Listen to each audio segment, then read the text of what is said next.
عليكم ورمضان كريم عليكم جميعا. المليونير اللي بدأ من الصفر. كلنا بنحلم بالحرية المالية أو الستارت اب الخاص بينا ونبقى رواد أعمال ونوصل لأول مليون، وده حق مشروع جدا. بنشوف برامج التيك شو وبننبهر بالأفكار والملايين اللي بتدفع، بس تفتكروا لو واحد كان مليونير في بلده وفجأة اضطر يسيب كل ثروته وبيته وشركاته وخرج بملابسه اللي عليه بس لبلد تانية غريبة، هل يقدر يرجع مليونير تاني ولا هيقعد يندب حظه ويستنى المعونة؟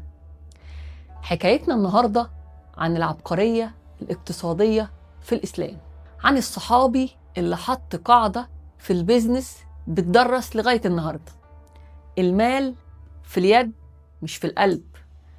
تعالوا نشوف إزاي بنى إمبراطورية اقتصادية من ولا حاجة. فاصل وهرجع لكم تاني.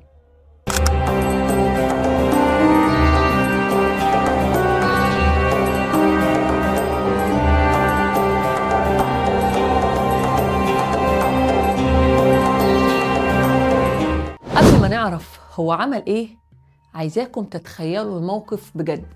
واحد كان عز القوم في مكة فجأة بقى لاجئ في المدينة، لا بيت ولا فلوس ولا حتى عارف لغة السوق هناك ماشية ازاي.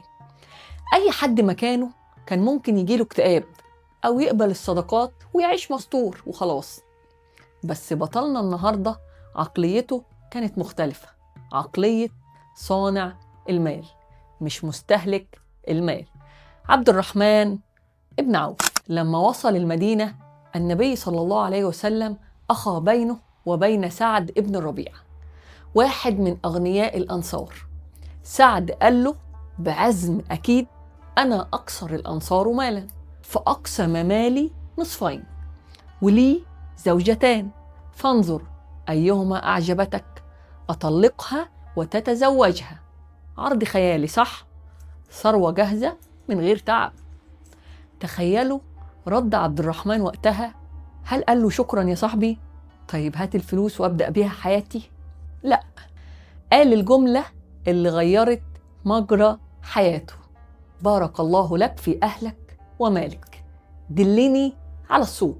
وراح السوق واشترى وباع أي حاجة ممكن تتخيلها، سمن، قماش. كان عنده لمسة حلوة قوي، زي ما بيقولوا كده بيعرف يكسب الناس. عارفين انتوا الناس اللي بيمسكوا التراب ويتحول لذهب؟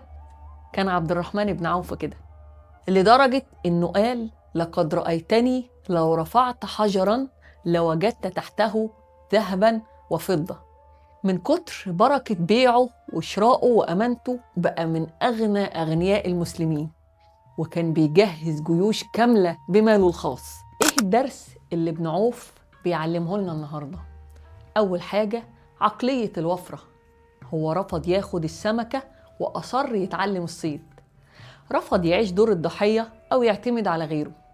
تاني حاجة ابدأ بالمتاح، ما بدأش بصفقة كبيرة، بدأ بحاجات بسيطة، تجارة صغيرة وكبرها. التوكل مش التواكل. نزل السوق واشتغل بإيده، ما لقاش شغلانة تليق بمقامه القديم فقعد في البيت. الشغل مش عيب، العيب هو انك تبقى قاعد مكانك. في شباب كتير النهاردة بيشتكوا من الظروف، وهي فعلا صعبة، بس السؤال: هل سعيت؟ هل جربت تتعلم مهارة جديدة؟ هل دورت على سوق جديد زي الأونلاين؟ عبد الرحمن بن عوف أثبت ان رأس المال الحقيقي هو عقلك وتوكلك على الله، مش الفلوس اللي في جيبك. الفلوس قوة، لكن لو كانت في ايد شخص صالح ومصلح.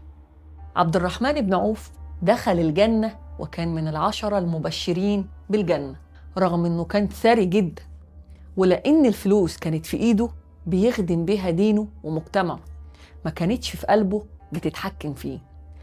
خلونا ناخد نية النهاردة اننا نسعى ونشتغل علشان نكون أقوياء وننفع غيرنا. سؤالي ليكم النهاردة: لو جالك مبلغ كبير كرأس مال دلوقتي، ايه المشروع اللي بتحلم تعمله وازاي ممكن المشروع ده يفيد الناس؟ مستنية أفكاركم الإبداعية في الكومنتات، يمكن تلاقوا شريك ليكم هنا. أشوفكم بكرة في حكاية جديدة، وحكايتهم هي حكايتنا، ورمضان كريم.